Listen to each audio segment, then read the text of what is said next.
The Strait of Hormuz is one of the most critical energy choke points in the world, and any disruption here can send shockwaves through the global economy. Well, my colleague Shreya Upadhyay tells you more on this. Take a look. First, let's talk about the Strait of Hormuz. Remember, it lies between Iran on one side and Saudi Arabia, the UAE and Oman on the other. So it's the only sea passage that is connecting the Persian Gulf to the open ocean.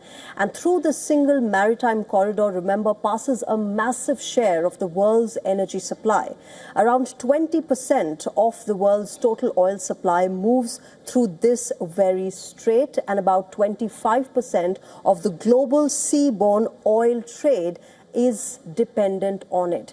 In fact, nearly 20 million barrels of oil passes through this very Strait of Hormuz every single day.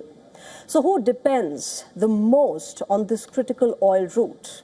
Asia is the biggest consumer of this oil moving through the Strait of Hormuz. But within Asia, which is the largest importer, it is China. It stands at 37.7%, which is the largest importer. And then comes India, which is at about 14.7%, close to 15%, followed by South Korea at 12%, then Japan at 10.9%. Remember, two major industrial economies that rely heavily on energy imports, China and India, as well as, of course, South Korea and Japan. The US and Europe at 2.5% and 4% take a much smaller share.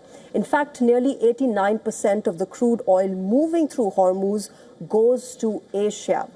Only about 11% goes to the rest of the world, which makes Asia, and especially China and India, highly vulnerable to any disruption in this strait. And that is why the kind of concerns that we are seeing here in India. But it's not just the oil tankers of different countries that are at risk. The wider conflict in West Asia is also threatening some of the region's most critical energy facilities. Let's begin with Qatar. The Ras Laffan LNG terminal has been shut down after a drone strike here in Qatar in this very facility. This is, remember, the world's largest LNG export hub, and Qatar accounts for roughly 20% of the global LNG supply. Shifting our focus to Saudi Arabia, where the Ras Tanura port, this very refinery has been impacted. It is one of the kingdom's key oil export hubs. It was temporarily shut following a drone impact and a fire. Oil infrastructure in the UAE has been affected as well at the Fujairah oil terminal in the country, with disruptions reported at this very terminal. Remember, this is a key route that is used to bypass the Strait of Hormuz. Meanwhile, Israel has shut down production at the Leviathan gas field as well due to security risks. But Bahrain, remember, in Bahrain, the Bapco refinery has been affected. It has halted operations after a missile strike disrupted fuel supplies. Now remember, if shipping through the Strait of Hormuz is disrupted, the consequences will go far beyond just oil, because it serves as a vital route for global trade as well. It is a major corridor for global LNG supplies as well, with roughly 20% of the world's liquefied natural gas trade passing through this very strait. At the same time, the Gulf region exports massive volumes of petrochemicals, plastic feedstocks, fertilizers, refined fuels, as well as industrial chemicals. They're all of them relying on this very shipping route. Now, with vessels avoiding the region and freight risks rising, shipments of jet fuel, diesel, naphtha and chemical cargoes are facing delays.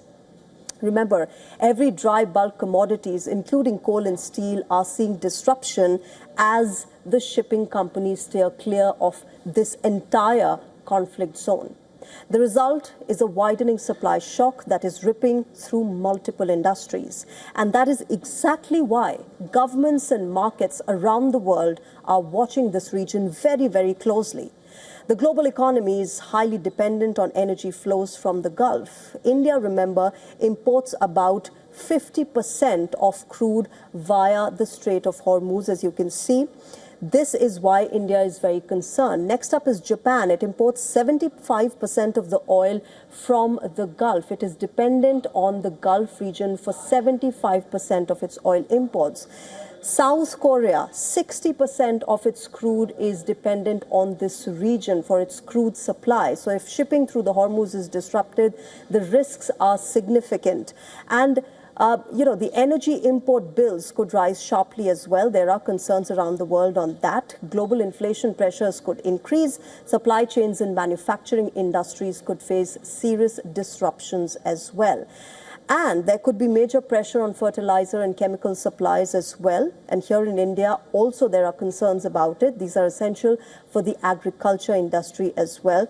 Unless maritime security improves quickly, the economic costs of this conflict could continue to spread far beyond the oil market. And that is why the entire world is concerned about it.